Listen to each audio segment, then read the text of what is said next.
Talk to the hand. Gambar tangan. Siapa di sini masih kesulitan gambar tangan? Yap, pasti banyak di antara kalian, termasuk juga gue gitu, yang kesulitan gambar tangan gitu.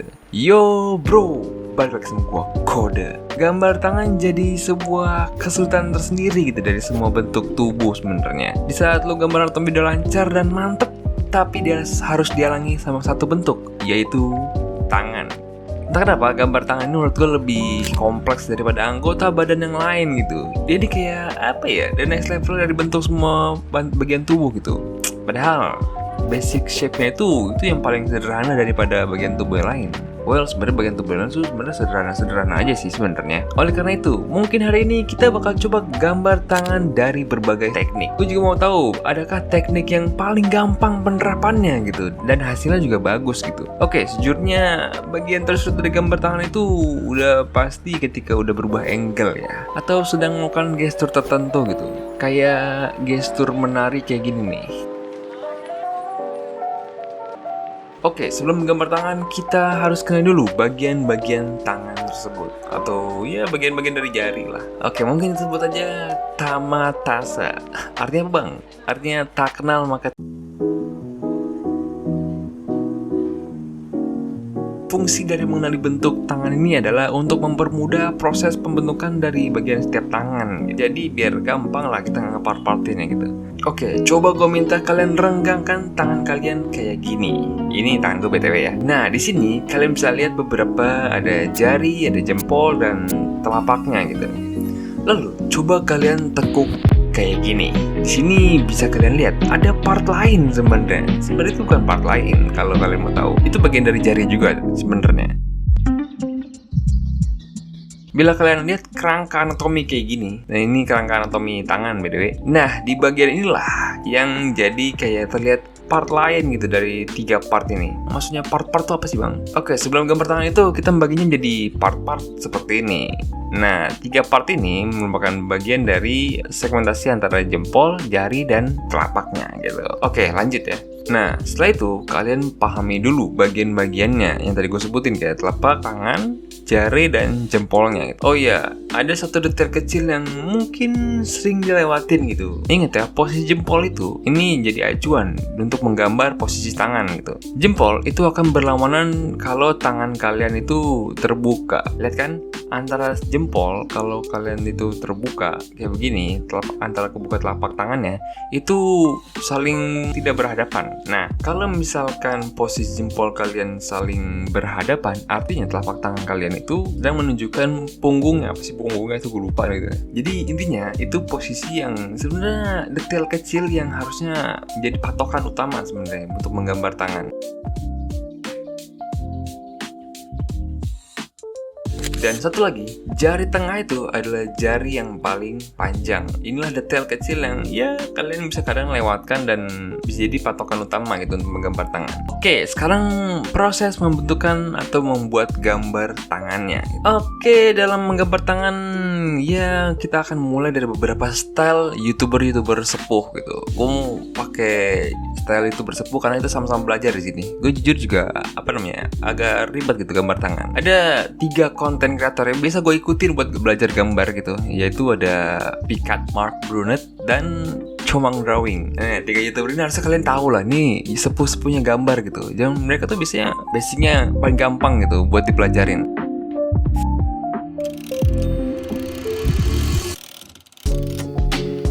Mungkin kita mulai dari Kak Picat. Anjing, Kak Picat kayak kenal banget tuh gua. Oke, di sini Kak Picat menggunakan basic shape box.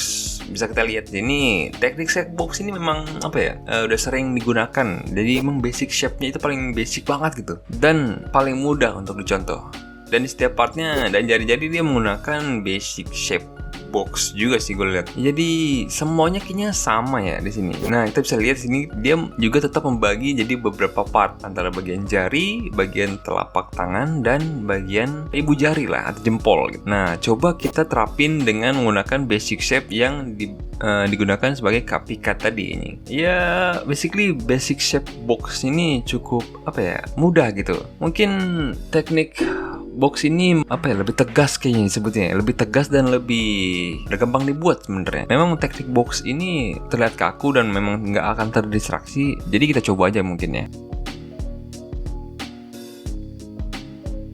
Nah, mungkin hasilnya kayak gini. Coba kita masuk ke hand gesture. Apakah lebih gampang ketika bikin hand gesture atau lebih ribet gitu ketika menggunakan teknik box ini? Oke, pertama kita bakal pakai gestur lagi megang benda kayak gini. Ini gampang lah pakainya ya, pakai gesturnya. Pertama-tama kita bikin kotak dulu sebagai base dasarnya untuk buat gestur ini, karena memang ya untuk membuat tangan kan memang dasarnya kan kotak dulu ya. Terus kita bagi segmentasi kayak biasa antara jempol, terus jari, dan ya telapak tangannya gitu. Nah barulah di bagian jari kita akan menggunakan teknik balok. Bukan balok sih sebenarnya, kayak ya mirip-mirip silinder, tapi ini lebih ke arah kotak. Jujur aja teknik dari KPKT ini cukup gampang lah, gampang dipraktekin. Dari teknik ini gue belajar bahwa dari teknik ini sebenarnya lebih tegas gitu, lebih terarah gitu.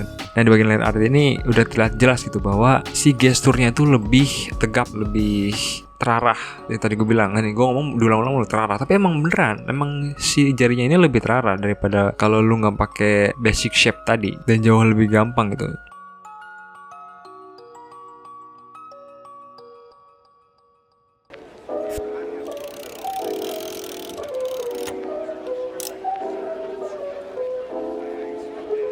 Oke, selanjutnya adalah dari Mark Burnett, dari tekniknya Bang Mark Burnett. Di sini kita bisa lihat seperti biasalah menggunakan base dasar box. Kayaknya base dasar box ini udah sering banget ya sih. Emang sebenarnya kalau kalian lihat sebenarnya emang box gitu ya, paling gampang gitu. Tapi memang bentuk dasar box itulah buat jadi basic dasar telapak tangannya sebenarnya. Nah di sini Bang Mark ini menggunakan teknik silinder untuk menggambar jari-jarinya. Cukup beda sama Kak Pika tadi yang menggunakan teknik box, teknik kotak tadi. Bang Mark ini menggunakan teknik silinder ya atau tabung. Seperti inilah. Perlu diakui menggambar silinder ini sangat mudah dan gampang kebayang gitu. Terus juga simple. Dulu gue belajar awal-awal gambar jari juga menggunakan teknik silinder ini atau teknik tabung. Lalu seperti biasa antara bagian jempol dan telapak tangan dipisahkan jadi segmen yang berbeda kayak gini. Emang para sepuh tuh selalu membedakan antara segmen-segmen mereka sebagai acuan utamanya. Jadi biar nggak ribet gitu bikin sebuah bentuk gitu. Apalagi dalam kasus ini menggambar tangan ya.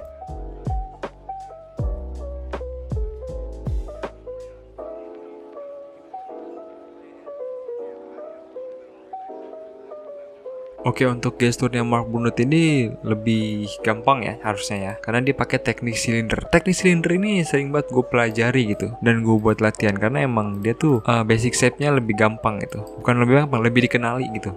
Beda sama KPK tadi yang sebenarnya gue baru tahu kalau box itu bisa dipakai sebagai basic shape. Untuk kita menggunakan teknik pembuatan jarinya dengan menggunakan teknik silinder. Tapi sebelum itu kita bikin si kotaknya dulu kayak gini, baru kita bikin gesturnya. Kita akan pakai gestur kayak gini deh. Gestur ini cukup interesting lah. Kenapa? Karena gesturnya tuh cukup susah sebenarnya, tapi kalau dilihat tuh sebagiannya kayak gampang gitu. Ini mah gampang nih dibikin, padahal mah aslinya susah. Ini aja gue belajar, gue coba-coba dan gue ulang-ulang gitu baru bisa. Baru abis itu kita kasih line art. Nah hasilnya tuh kayak gini nih kira-kira tuh kan rada apa ya, rada nggak jelas gitu arah shape-nya, arah bentuk jarinya, karena memang si gesturnya sih yang susah sebenarnya. Tekniknya sih gampang, tapi si gesturnya yang susah. Emang harus perlu jam tayang bro buat bikin gestur tangan kayak gini. Kan gue coba yang kayak gini aja deh, gestur tangan yang lain deh.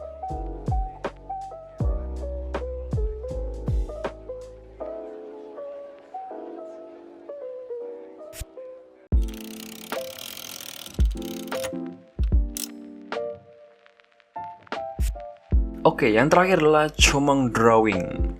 Tekniknya ini lebih, ya bisa dilihat lebih efisien ya, dan halus sih, dan rapi gitu. Tapi itu sih faktor jam terbang aja dia gambar gitu ya. Nah, karena dia prakteknya di gambar manual, coba kita di sini kita praktekkan dengan gambar digital gitu. Nah, di sini dia menggunakan ya seperti biasa, campuran teknik silinder dan wow, dia menggunakan teknik lining. Ya, dia tuh sedikit beda ya kalau gue lihat. Gue kayaknya belajar tuh nggak pernah teknik lining kayak gini deh. Dia tuh lebih disimpelkan lagi dari kayak basic shape dari yang Bang Mark tadi ya, lebih simple lagi nih pakai teknik lining. Seperti biasa, basic shape box untuk telapak tangannya ya, karena sudah biasa lah. Ya seperti biasa, di bagian tangan jadi segmen yang berbeda-beda antara telapak tangan, otot, dan jempol. Itu udah biasa lah. Untuk gambar jari di sini sih gue ngelihatnya beliau ini pakai teknik silinder yang digabungkan dengan teknik lining ya.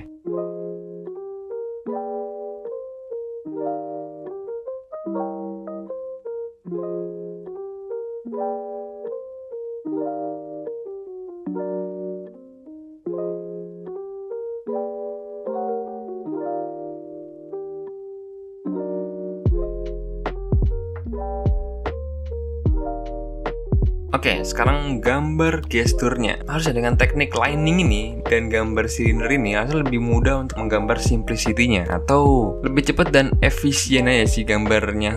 Oke, seperti biasa kita bikin kotak dulu sebagai basic dasar shape-nya. Emang sebenarnya kotak itu basic dasar shape-nya. So, jadi kita pakai teknik lining kayak Bang Comang ini. Teknik lining ini cukup unik ya, atau bukan unik sih sebenarnya. Cukup baru di gua sih sebenarnya. Gua nggak pernah bikin teknik lining. Seringnya bikinnya ya basic shape-nya itu ya basic shape, ya kayak silinder, kayak kotak tadi, atau mungkin kayak cacing lah kayak gini nih.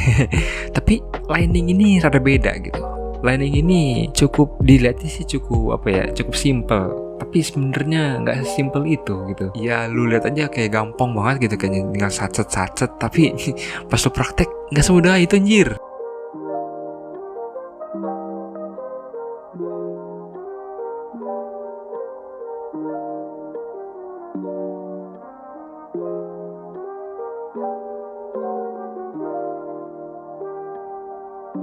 Oke, mungkin ini hasilnya dari mengikuti teknik para sepuh gitu, atau kreator gambar yang gue tahu. Dan mereka juga sebenarnya memang ngajarin buat basic-basic dasar gitu kan, buat ngajarin gambar juga sebenarnya kan. Dan beberapanya kayak Mark Brunner juga buka kelas gitu. Dan menurut kalian mana yang paling cocok dan gampang buat digambar? Jangan lupa kalian juga bisa kunjungi channel mereka dan subscribe juga di sana. Oke, mungkin itu aja cara gambar tangan yang gue pelajarin dari para sepuh. Itu aja dari gue, Kode, sekian dan terima kasih. Bye-bye.